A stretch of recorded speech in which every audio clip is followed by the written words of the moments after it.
RS3, the one with the turbocharger. What the? That's not good.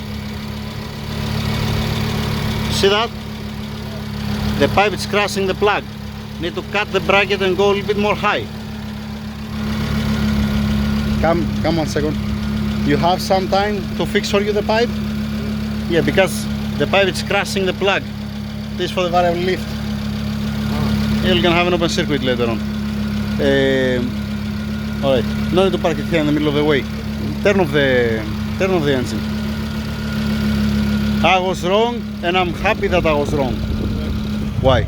Because when we received the turbocharger, it was not looks like that they clean it. It looks like that they didn't even touch it to me. And when I spin it by hand, it was makes the same sound. Now we put it, and 2-3 days later, it doesn't make any sound. It's not smoking. It doesn't have any problem whatsoever. It's performing fine the car. Yeah. No problem at all, right?